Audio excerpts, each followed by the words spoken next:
Hello,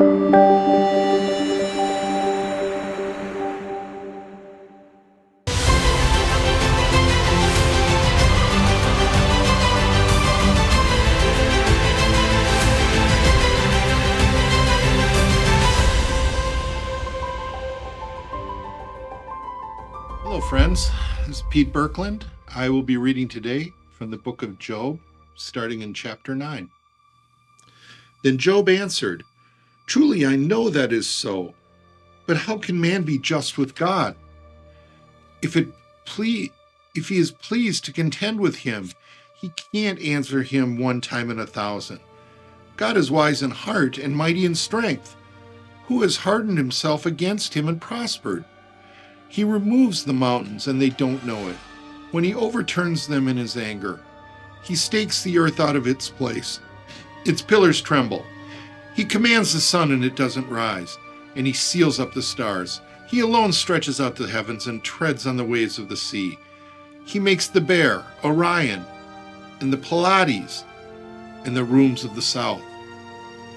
He does great things past finding out. Yes, marvelous things without number. Behold, he goes by me, and I don't see him. He passes on also, but I don't perceive him. Behold, he snatches away. Who can hinder him? Who will ask him, what are you doing? God will not withdraw his anger. His helpers of Rahab stoop under him. How much less will I answer him and choose my words to argue with him? Though I were righteous, yet I wouldn't answer him. I would make supplication to my judge. If I had called and he had answered me, yet I wouldn't believe that he listened to my voice.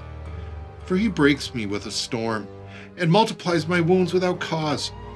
He will not allow me to catch my breath, but fills me with bitterness. It is a matter of strength. Behold, he is mighty. If of justice, who, says he, will summon me? Though I am righteous, my own mouth will condemn me. Though I am blameless, it will prove me perverse. I am blameless. I don't respect myself. I despise my life. It is all the same, therefore, that I say he destroys the blameless and the wicked. If the scourge kills suddenly, he will mock the trial of the innocent. The earth is given into the hand of the wicked, and he covers the face of its judges. If not he, then who is it? Now my days are swifter than a runner, that they flee away. They see no good. They have passed away as the swift ships, as the eagle that swoops on its prey. If I say, I will forget my complaint, I will pull off my sad face and cheer up, I am afraid of my sorrows. I know that you will not hold me innocent. I will be condemned. Why then do I labor in vain? If I wash myself with snow and cleanse my hands with lye, yet you will plunge me in the ditch. My own clothes will abhor me. For he is not a man, as I am, that I should answer him, that we should come together in judgment. There is no umpire between us that might lay his hand on us both. Let him take his rod away from me. Let his terror not make me afraid. Then I would speak and not fear him, for I am not so in myself. Chapter 10. My soul is weary of my life. I will give free course to my complaint. I will speak in the bitterness of my soul. I will tell God, do not condemn me. Show me why you contend with me. It is good to you that you should oppress, that you should despise the work of your hands and smile on the counsel of the wicked. Do you have eyes of flesh, or do you see as man sees? Are your days as the days of mortals, or your years as man years? That you inquire after my iniquity and search after my sin. Although you know that I am not wicked, there is no one who can deliver out of your hand. Your hands have framed me and fashioned me altogether, yet you destroy me. Remember, I beg you, that you have fashioned me as clay. Will you bring me into dust again?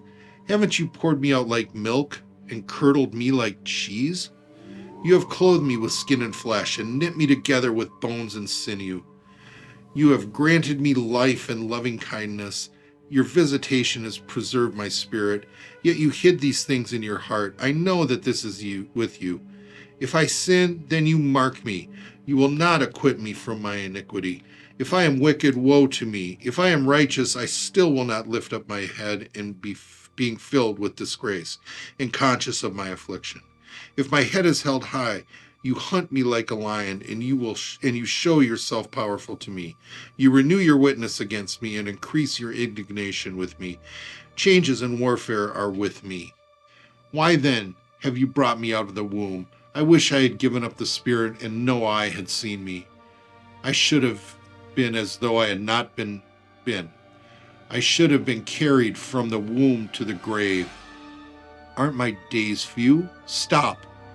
Leave me alone that I may find little comfort before I go where I will not return from, to the land of darkness and the shadow of death.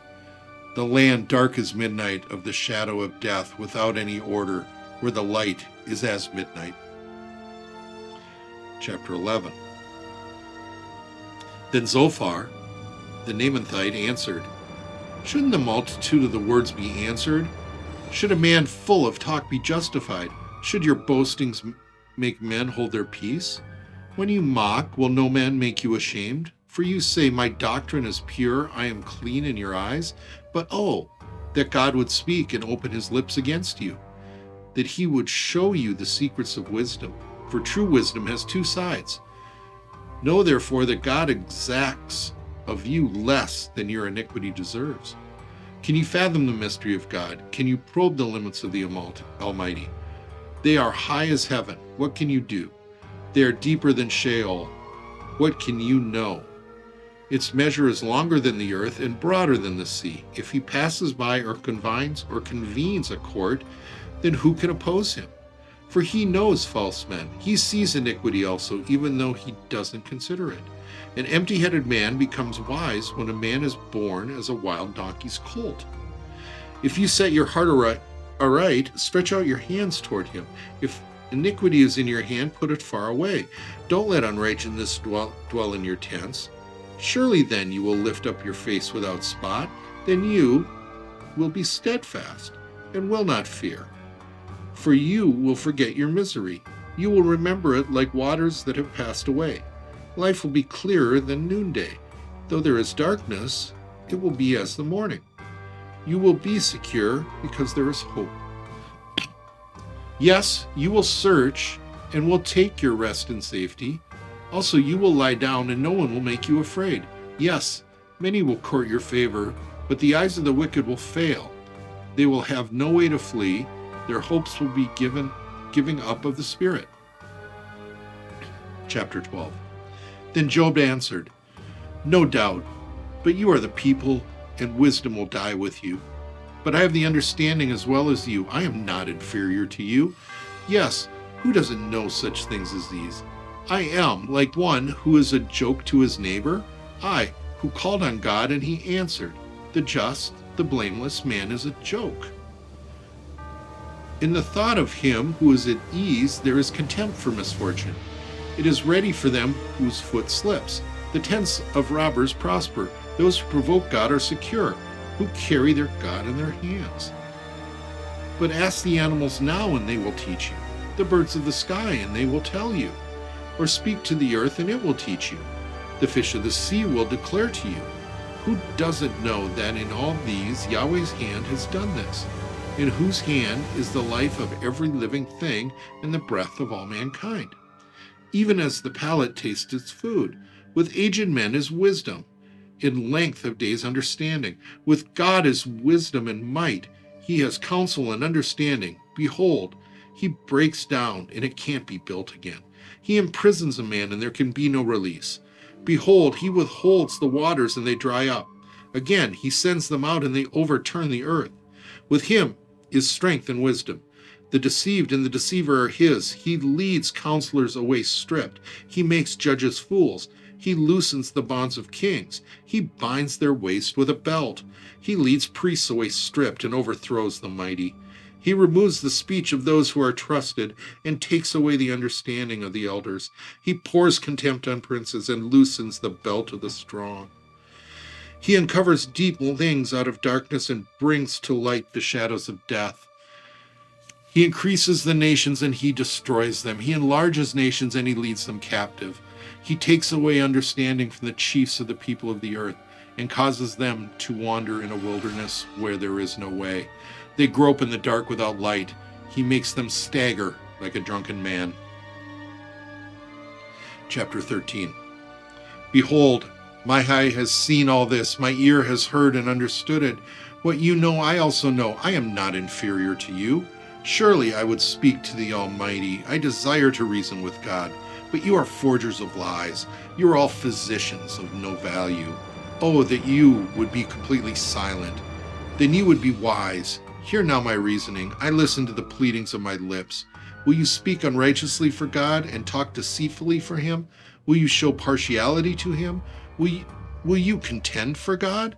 Is it good that he should search you out? As one deceives a man, will you deceive him? He will surely reprove you if you secretly show partiality.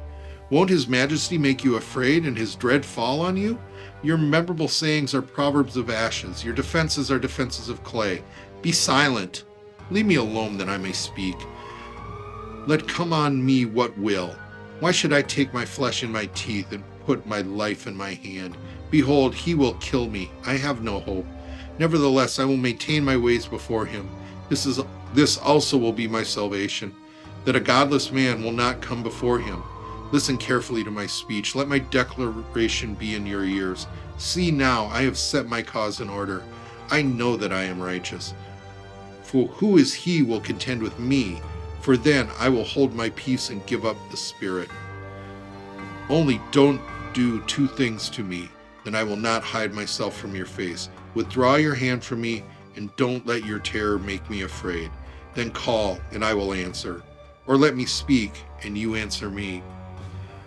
How many are my iniquities and sins? Make me know my disobedience and my sin. Why do you hide your face and consider me your enemy? Will you harass the driven leaf? Will you pursue the dry stubble? Will you write bitter things against me and make me inherit the iniquities of my youth? You also put my feet in the stocks and mark my paths. You set a bound to the soles of my feet, though I am decaying like a rotten thing, like a garment that is moth-eaten.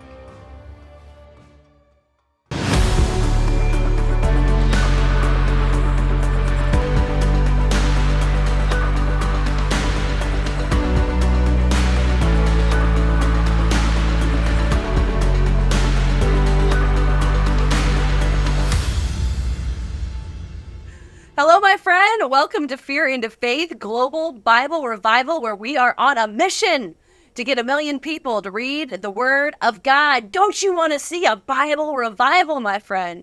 My name is Summer Day, and with me in the studio is Peter Birkeland. Hello, Peter. Hi, Summer. How are you today? Oh, I'm so good that sometimes I feel like it's not fair to everybody else. I get to sit here and hang out with you. Well, I get to sit and hang out with you. Hey, that's true. And True. And I think I'm getting the better end of that deal. You're so sweet. You're so Thank you. sweet. Tell the world watching who you are and where you're from. My name's Peter Birkeland. I am from the Twin Cities in Minnesota. Born and raised in the state. Spent a few years in Texas in college. I work as an executive for a data security company, as well as work on building my faith and building my life with Christ. And so what made a man like you say yes to this project? Well, you asked, and who can say no to such a day? Okay, hold on. I have asked that question to a lot of people now, and you just won. You just won. I think that's the best answer I've heard from anyone. What made you say yes? Because you asked, and no one says no to Summer Day. Part of it is as I walk through my faith and how it's changed in the last few years, and going from a kind of a covert faith that I know to more of an overt faith, and saying, okay, I can step out there. I can see people, that are talking about their faith more openly and talking about it, and not just being someone that's saying, okay, I do this privately, I do this in a small group. And this is one of the steps I wanted to take to make that next leap into being more overt. Amen. I love it. And you just finished recording your readings. What was that like in the studio? It's fun because I had readings, I had one of the readings from Job. So, you're kind of almost like reading a script or a play, and as Job is going through and asking why God is challenging him and then his friends. So you get to kind of act a little bit and bring some energy that way. And then reading Ezekiel and reading Judges, more reading about how the tribes of the Israelites were going through and trying to form their nation and trying to follow God and failing, but still God is still there for them. Yeah. He's still says, I'm still your God and you are my people, no matter how stiff-necked and hard-hearted you become. Ain't that true? Yeah. You mentioned Job, and I just have to say, so I had a love-hate relationship with that book. The first couple times I read the Bible, I was like, no, I'm in Job now. And then my best friend sat down. She unpacked Job on a Zoom call, and I realized I was kind of missing all the nuggets. Is that one of the books that you've enjoyed? You know, it's a hard one for me to get my hands around too, because as you go through and read it, it's not a book where you can just say, oh, I'm going to power through Job in a weekend. You know, you need to spend days in it and reread it and then look at other source material and say, what is happening here? And I think one of the things you learn about Job, you know, and in your faith is saying, okay, what is God really doing here to him? Why did God let the devil, in essence, use Job as an example? Yeah. And as we go through our faith, and especially from the Christ side of our faith, that's not how we learn and how we've been taught how Christ operates. But all of a sudden you read Job and you're like, why did he do that to them? Mm-hmm. And what is the reason that book's included in the Bible? Yeah. I have high respect now for Job as well as Revelation. Revelation was another one. I didn't like it until I decided to sit down. I read it all in one setting, and I loved it. I couldn't get enough of it. I'm highlighting and writing all the notes. So I've changed my tune now for Job and Revelation. Let's talk a little bit about why do you feel it's important for people to read the Word of God for themselves? Well, it's how we really bring God into our lives is through the Word. The Word is what has been with us for the millennia and how God wants us to live our lives. Mm-hmm. And I think one of the things that's happened, I've read the Bible cover to cover 2 or 3 times, and then I do listen to a podcast daily.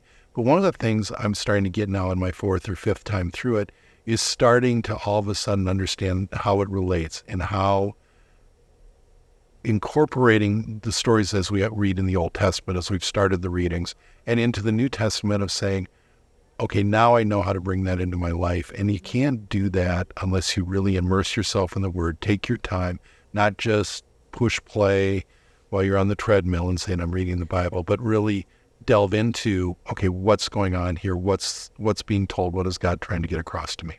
Yeah, amen. I think, I've never thought this before, but thinking right now, if you're just only listening to the audio or you're just only listening to the podcast and you never actually have the Word in your hand, you're missing that way through the eyes of the way that the Lord, maybe wanted you to digest it. Yeah, or even highlighting, writing notes, dog-earing pages, saying, oh, okay, and then when I can refer back to it, okay, this is what I mean. And then I also, tend to sometimes bounce around to different versions, right? To say, okay, what does it mean here? What are they saying here? Mm-hmm. And just trying to get a little better understanding through the different translations. Different translations. Do you have a favorite? I do the NIV. I do sometimes do the amplified versions in some of that. And then every so often you jump into the King James just so you can get your dots. You jump into the King James. I read Joyce Meyer's has a good amplified. I read hers one of the years that I read it. Okay. Yeah, I like hers. I've never felt the draw or the call to read the whole King James. No, I think it's just hard, just in the way we process the language and the way we've learned to read and how we read, in our daily lives. It does make it harder to read the King James version. Yeah. If only we were all so eloquent and divine as the King James in our regular life. So tell me a little bit more about you and your sort of journey of faith, your journey with God. Were you born and raised in the church? I was. I grew up in a small town, about 800 people in northern Minnesota. Went to church religiously. 800 is a small town. Yeah, it was. In the summers, it was a summer place. It Was it Morristown? Is that it was a one stoplight town. a one stoplight town? Okay. So we did have a stoplight, and that. But in the summer, it was a tourist area. In the summer, you'd get thousands of people there. So it was seasonal, but it was still small. I grew up there in the church. Thinking about, okay, what was my faith like growing up? And a lot of what faith was don't do this. Don't go to hell. Don't violate the law of God. Don't do all of that. And it did have an impact on me. And and probably the biggest one is when I went to Disney World when I was 5, and went on Mr. Toad's Wild Ride, and he goes through hell. Yeah, and I Mr. came out, Toad's and Wild I Ride. remember I was screaming. Well, we have to share crying. for people who Yeah. maybe never been on Mr. Right. Toad's Wild Ride. Maybe they've never been to Disneyland. Right. It's kind of all fun, and it's laughter and ha ha ha, and he's driving the car, and everything's good. And then you turn the corner this way, and it almost feels like I just went down the wrong corner. Right, and I don't remember it, and I remember coming out. Suddenly, Mr. Toad is in hell. Yes, and I came out, and since I was 5 years old, 6 years old. Okay, we're going to pause you right there. Yeah. We'll talk about what that is right after we come back. We're going to All take a break. We'll be right back after this. All right. So we'll go right back.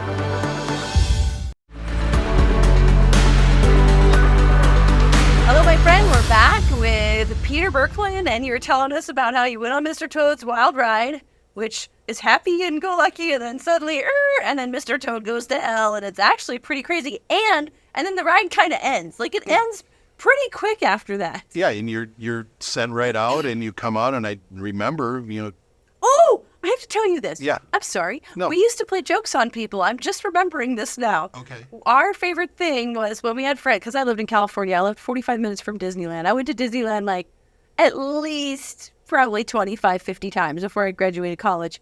We started telling people that we went to heaven. We would start telling people, which room did you go to? We were in heaven, and then this is what happens, and they sing this song. And people were like, oh, I went to hell. We're like, oh, do you want to write it again? Let's see which way you go. Yes. And we would always play jokes with new people and tell them that we went to heaven. Oh, my gosh, we were wicked.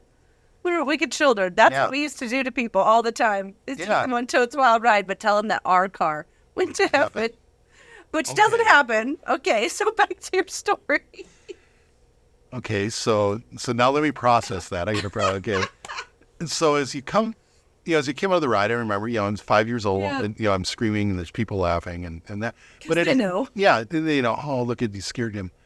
But part of that, though, it goes back to kind of how you say, okay, how were you brought up in your faith? It's don't go to hell. Don't do these things. Don't. And I think one of the things that's changed in the last few years is no, it's not. Don't do these things. Go make disciples. Go be out there. Go proselytize about your faith. Go about things that have happened to you, and how God has shown up in your life. Don't hide your light under a bushel. Mm-hmm. And I think that's but I had a wonderful church life. We had a great minister. He was a great guy. He had the largest gun collection of anyone I've known. A minister with the largest gun collection. Yeah, and and that would be part of our confirmation class every once in a while. Oh, fun. We'd go over and say, here, look at what I've got. Including he was a missionary in Africa, and he had a blowgun. Wow. So he pulled that out. But he was a wonderful man, and did instill my faith in me. But it's just so much different and really, I think, better what I've come through the last few years. Tell me more about that. So what shifted? You were raised in a church where there was a lot of don't do this, don't do that. You got scared out of your wits at 5 about not going to hell. Right. But when did your relationship and stuff and your views kind of change? A little looking back on it, I think a lot of things in my life it's been there, and I just haven't recognized it until I've started to pull things together. My father passed away when I was 20, and that was traumatic, and how I dealt with it was okay. It wasn't great. But going through that, then understanding that had to happen to get my faith to where it is today, and to go through these things, and to go through my bout with cancer. Did you have a kind of a crisis of faith or anything? No, not really. Dad passed away? No, it was more kind of, not a crisis of faith, more of a like an indifference of just saying, yeah, I'm saved, I'm there. But being able to sit there and say, yeah, but I'm really not one of the saved people. I know I'm saved, but there's other people that are better than me. And you kind of just feel that, you're lesser in the eyes of God. And which is incorrect, right? We're all equal. We're all loved equally. Yeah. There's infinite love. But then I think as I went through my cancer, you can't just say, I went through my cancer, la, la, la, la, and breeze past that. We got to talk about that. What kind of cancer? I had testicular cancer in 2000. And I got the diagnosis and I was like, okay, I'm healed. I'm going to go through this. I didn't believe, for some reason, I was like, okay, I'm going to beat this. And we did. And, we went through the surgery, 30 days of radiation, and okay, you're done. It hadn't spread. It hadn't, it was caught early. And I was like, okay. And we go forward and like, I believe that, God protected me and healed me. Now, I didn't maybe feel that way at the time. I maybe felt, I have a little more control over this. But now I look back and say, no, I do believe that I was protected. And then, probably the one that as we're going through this faith transformation, seeing then about a year and a half ago when I had atrial fibrillation. You had what? Atrial fibrillation. What is that? I don't know if I've ever even heard that word. So I went in to get a procedure done, and you start with one nurse and you wind up with 5. Oh, that's when when you start with 1 and end up with 5 is when you know something is probably not going as it should. Right. And they said, well, are you okay? I said, yeah, why? I said, well, your resting heart rate's 150 beats a minute. 150. Yeah. So that is not good. Yeah. So AFib, as it's called, What's the normal resting rate? 60. Normal is 60? Yeah, 60. Wow. So my heart was in essence out of rhythm and it was inefficiently beating, which results in stroke. So we went through all these procedures. I had to go through a couple procedures to get my heart shocked back into rhythm. And, and it was caught quick enough. It was caught within, the 2-3 months of it happening. So my heart muscle was damaged but we started, Liz, my wife and I, we got people praying for us, and we prayed and believed. And I told her, I said, I'll be healed. I'm healed. I know I am. And so we went through the procedure, and the doctor told me it'll be 6 months until you're healed. Your muscle, it'll get there, but it'll take 6 months. So I had 26 days later, I had a follow-up procedure to check my heart, and he comes in and says, your heart's 100% healed. Whoa! In 26 days. In 26 days, yeah. And I said, and he was a little shocked. He's like, oh, well, this happens. I'm like, but you could tell he's like, okay, this didn't seem to make a lot of sense. But I'm like, no, it makes sense. And so through prayer, through my belief, through my provision, I believe I was healed. And I think that moved my faith to say, okay, and doing things like, interacting with you and, interacting with our other coaches and my wife and all the things she's doing. It's moved me to say, no, it's not a don't faith, it's a do faith. Ooh, and becoming more active. Faith, it's a do faith. Yeah, and becoming more active. And that's what I look to do now going forward, is be more active and doing things like this. Which I would have never done 2 years ago. Never 2 years ago would you have done this. So it's just kind of been experience after experience after experience. You can check out the rest of this interview right here or by going to BibleRevival.tv. And if this show has blessed you, you can help us bless others by partnering with us for as little as $20 a month and help us to expand the reach of this show. We'd also like to invite you to join our Kingdom Discipleship Program, where you have an opportunity to get on weekly Bible Zoom calls with us and people around the world to deep dive into His Word. And you can check all that out at BibleRevival.tv. I'll see you next time, my friend.